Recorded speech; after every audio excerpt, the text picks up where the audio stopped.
Secretary സത്യമ്മ അവളെ വന്ന് കെട്ടിയിട്ടിച്ച പറ്റും.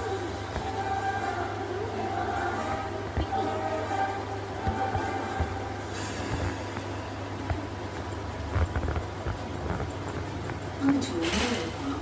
ഈ വളയൊക്കെ മാറ്റിയിട്ടുണ്ട്. അവളെ നമുക്ക് അനാമികോളെ കൂടി വിളിച്ചോണ്ട് പോവാം. പുതിയ ഫാഷനൊക്കെ ഇപ്പൊ അവളല്ലേ ഡിസൈൻ ചെയ്യുന്നത്. ആ നയന അതിപ്പോ നമ്മള് വാങ്ങിയിട്ട് അവൾക്ക് പേരുണ്ടാക്കി കൊടുക്കണം. അവളുടെ ഡിസൈൻ മാത്രമേ ഇപ്പൊ മോർത്തിസ് ജ്വല്ലറിയിലുള്ളൂ. എന്തായാലും അവള് പോകുമ്പോ അതൊക്കെ ചോദിച്ചിട്ട് വേണം വാങ്ങാൻ. മോക്കെന്തായാലും വിഷമം. മോളോ അനിയും കൂടി വഴക്കിട്ടോ? ആ വഴക്കിട്ടോ. എന്തിനും മോളെ വഴക്കിടുന്നത്? അവൻ പാവല്ലേ? അനി പാവാ. പക്ഷെ അവനെ ഭയങ്കരനെത്താൻ ചിലരുണ്ട്.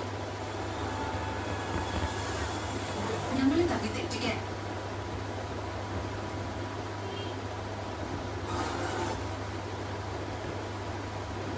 எனக்கு தெரியும் நம்ம மட்டும் இந்த மாதிரி இல்லை இன்னும் நிறைய பேர் இருக்காங்கல்ல.